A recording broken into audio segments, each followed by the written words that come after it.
Hindi na rin siguro nagtataka yung ating mga kababayan na ganyan talaga yung politika. Kasi kung matatandaan mo, viral din ito, Prof, no? Yung tatay mismo ni Senador Mig Zubiri na gusto sanang hawakan, itaas yung kanyang kamay, tapos hindi itinaas yung kamay ni ano.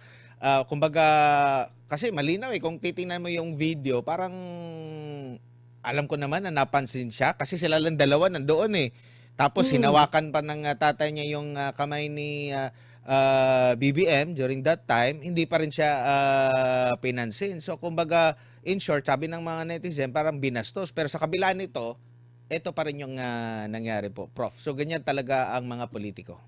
At hindi siguro ganyan, nabubukod tangi itong 19th and 20th Congress under the Marcos administration kasi it's a reflection of the leadership. Kung ang leader, ang pinuno ay ganyan, siyempre ang mga iba, kung nagagawa yan ni Pangulo, bakit hindi natin gawin? Nakita naman natin kung paano ang nangyari doon sa flood control between the appropriations chairman at saka the speaker. Nakita rin naman natin yan sa Finance Committee ng Senado at ng Senate President. Kaya nga naalis si Senator Subiri, no? Hindi lang pinag-usapan kung gaanong kalaki yung insertion, pero kasama siya doon. Kaya nga pag tinitingnan natin yung problema ni Speaker Martin Romualdez, hindi pa pwedeng si Speaker Martin Romualdez lang ang sisisihin dahil may counterpart sa Senado. Ganon din yung pagkaalis kay Senator Escudero. Apart from that is yung posisyon na tinindigan niya dito sa impeachment. Maganda na sana yung posisyon na tinindigan niya pero alam mo, ang realidad rin sa politika ay yung political survival. Kung ikaw ay may kaso at may pahinto na makukulong ka, hindi katulad ni Senator Estrada. Nakikita natin sa reaksyon ng taong bayan na mas matibay pa si Senator Estrada dahil wala naman yung kanyang kaso pero talagang sumama siya. Ito, talagang humingi ng ayuda at yun nga, ang kondisyon sa kanya, tumawid siya. Kaya tumawid. Ngayon, merong mga usap-usapan na tatawid. Hindi mo naman pwedeng gawin yan dahil nag-adjourn si Jenna unless magtawag ng special session. Naririnig natin na merong mga bulong-bulungan na mag-i-special session. Ito ay pambabastos rin sa proseso ng Kongreso kasi ang special session tinatawag lang because of the urgency of certain bills that need to be passed. Kunyari may supplemental budget. Kunyari yung mga tax measures na gusto nilang bigyan ng kaalawanan ang Pilipino. Pero kung magtatawag ka ng special session para lamang magkaroon ng bagong mayorya sa Senado, maling-mali yan kasi kailangan mag-agree ang House of Representatives. Ano ba yung i-special session natin, no? At pag umagri dyan ang House of Representatives, nakikita natin na ang ating administrasyon, itong Marcos administration, ay talagang walang scruples. Gagawin at gagawin, babalik ta rin at babalik ta rin para masunod ang kanilang kagustuhan. At pag yung special session ay natuloy, mahirap nating tigilan ang CONAS, ang CONCON, kung anumang amendment ng Constitution o kung anumang gusto nilang gawin para sa 2028. Sunod-sunod yan eh. Pag nakalusot yung special session na tinatawag, nakakabahala is the right word. Nakakabahala kung mangyari yan. Opo.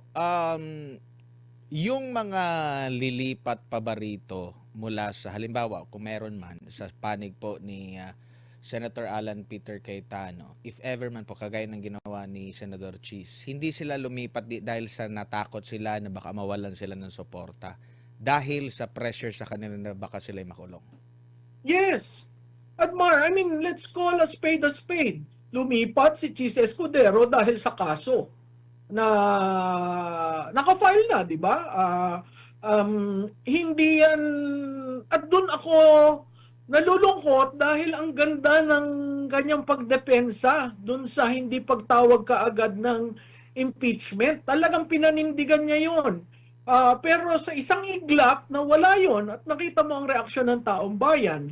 Ah, ang pagkasabi sa akin, may isa o dalawa pa nalilipat, no, para maging majority talaga yung grupo ni Senator Gatchalian.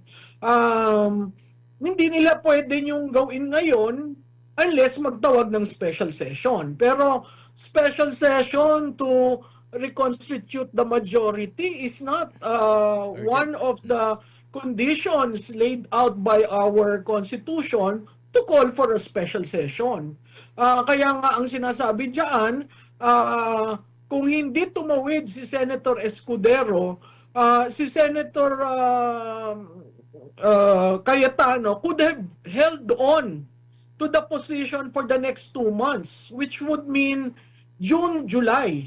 At sa umaga ng pagbabalik ng sesyon sa Senado, dun magkakaroon ng usapan kung sino talaga ang majority, no? Kaya nakakalungkot ito kasi last minute yung ginawa at talagang the word being used by ng mga Pilipino ay traidoran dahil talagang tumawid. At yun klarado, hindi naman tumawid para sa benepisyo, tumawid para hindi makasuhan. Prof, magtataka pa ba tayo? Pagtatakan pa ba natin if ever man? Kasi nasali na yung pangalan niya doon sa donors niya, yung issue doon, reklamo, pati yung pangalan din niya sa issue din doon kay Speaker Romualdez, nasa preliminary investigation. Pag ito po ay mawala bigla, alam na. Oo naman. Hindi ka naman tatawid ng ganyan na biro mo last minute ng last day of session. Hindi ka tatawid ng ganyan kung hindi napakalaking pabor ang binigay sa iyo. Kaya sa taong bayan, tingnan po natin kung bigla na lang nawala yung kaso o nag-file ng kaso pero napakalambot at madali kang maalis, alam na po natin yan. Hindi naman kasi basta-bastang nangyayari yan out of the blue. Ganon rin doon sa isang tatawid. May isa pang tatawid kaya at yun ay kakasuhan rin o kinasuhan na. Opo, kasi dito po sa panig po ni Senador Alan Peter Cayetano, karamihan ata sa kanyang paksyon, may raming kinakaharap ng mga reklamo at irereklamo at meron na pong kaso. So ito ay hindi na patungkol sa bahala na walang sumama yung aking imahe dahil sa pagtraidor ko, paglipat ko, para na lang na hindi ako makulong. Yan talaga yung malinaw po dito, Prof. Oo, Admar. Sa tingin ko, hindi sila, dahil may pinanggalingan na si Senator Revilla at si Senator Estrada, kaya nilang labanan, no? Kung ikukulong kami, nakulong na naman kami, pero kay Senator Jinggoy, dun sa 3 kaso, no, yung 2, acquitted siya doon. Ito na lang isa, no? At ito mahina dahil ang claim niya talaga, wala siyang insertions na ginawa sa 2025 budget, no?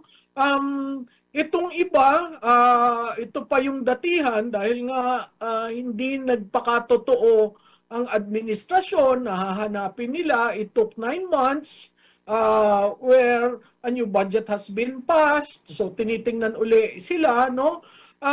Yung dun sa sinabi mong sa grupo ni Senator Cayetano, sa grupo ni Senator Cayetano, pilit at pilit itong administrasyon na ito, lalo na ang ombudsman, humanap ng kaso para malesen ang nasa grupo ni Senator Cayetano.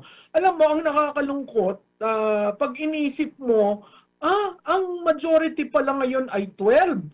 Imaginein mo anong effect yan pag nag-iba sila ng definition nila sa 2/3 of all members. Di ba? Two-thirds of all members, 16 to convict. Kung ang sabihin nila, two-thirds of all members, yung all members na walang kaso, walang ganyan distinction sa ligang batas. Kaya itong desisyon na ginawa ni Senator Chis Escudero at ang kanilang sinasabi na ang 12 is majority, that opens the gate for the interpretation and reinterpretation of two-thirds of all members. Yan ang nakakatakot. Opo. Dito naman po sa isyong sino ba ang lalapit sa korte? Sa tingin niyo po yung dalawang paksyon na po na ito, Prof. Kasi alam mo, Admar, hindi justiciable yung issue eh. Unless nga gamitin nila yung interpretation sa Avellino, no?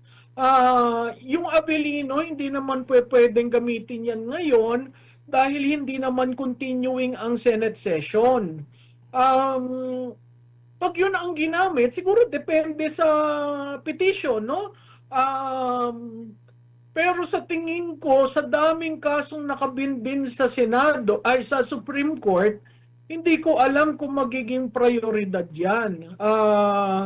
Still, ang tingin ko, it's a political issue that is entirely left to Congress. Now, can we get Senator Cayetano and Senator Gatchalian to sit down? Sila lang dalawa. Huwag na yung may mga amuyong pa. Sila lang dalawa. For the sake of the institution, what do you do? Because definitely the group of Gatchalian still believes that ang Senate President is si Cayetano. No? The fact na wala silang hinalal na Cayetano, na Senate President, si Cayetano pa rin ang Senate President. Paano nila re-remedyohan yan? Sa tingin ko silang dalawa ang mag-usap. Hindi mo na kailangan yung the likes of Sota and Lacson eh. Or yung dalawang magkapatid na Tulfo, no? Kasi talagang binabalahura ang Senado. Nakita mo naman ang mga salitang ginagamit, no? Palakol, Pulpol. I mean, these words were never used in the Senate. Proud na proud ako nung kami pioneer staff ng pagbubukas ng Senado.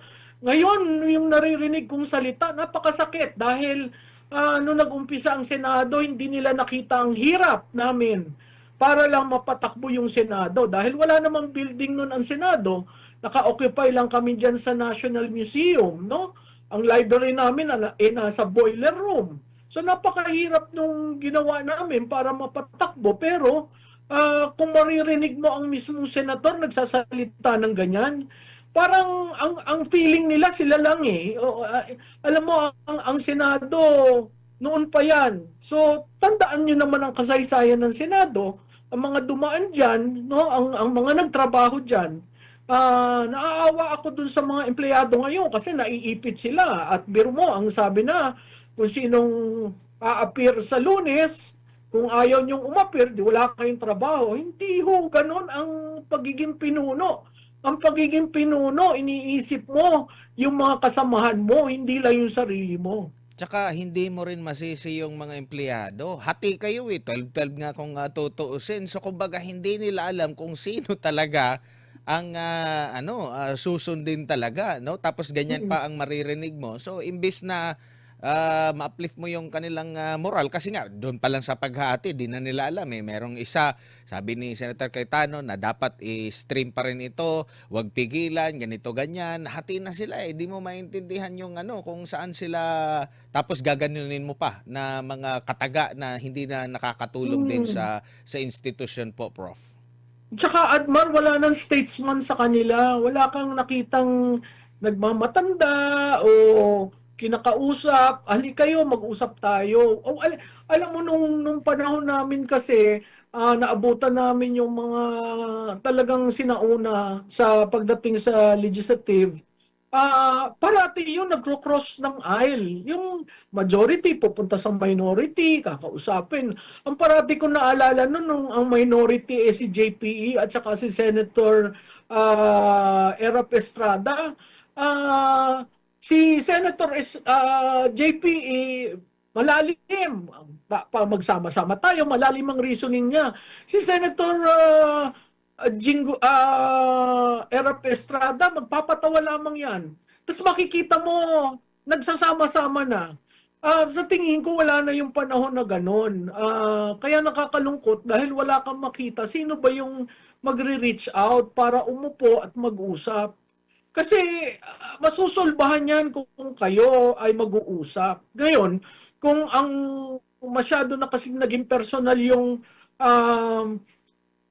nangyari kay Soto at Cayetano, so definitely may iba na naniniwala ako na si Senator Gatchalian Edicente. Yun nga lang, hindi ko nagugulat ako sa mga sinasabi niya the past few days.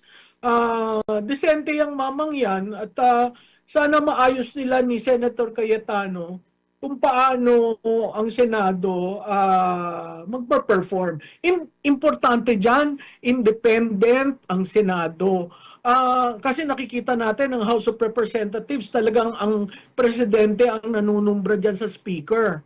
Pero sa Senado, talagang those are 24 independent republics. So, mahirap mong pasunurin basta-basta dahil gusto mo. Opo, bilang panghuli na lang po, Prof, mensahe nyo na lang po sa ating mga kababayang nakatutok dito sa mga kaganapan na ngayon at nakikita na nila na ito yung mga binoto ko, sila pala yun. Ito pala yung performance nila. Ngayon ko lang nalaman na ganito pala sila. Tagal-tagal na nila dyan pero ngayon lumilitaw na yung kanilang kulay. Ano lang po yung mensahe nyo po sa ating mga kababayan po, Prof? Ang ating Senado ho ay refleksyon ng ating mga botante at refleksyon ng panahon, no? Kung kayo hindi natutuwa sa kanilang ginagawa, tandaan po ninyo yung pangalan nila at sa 2028, yung mga re-electionists, kayo ho ang humusga.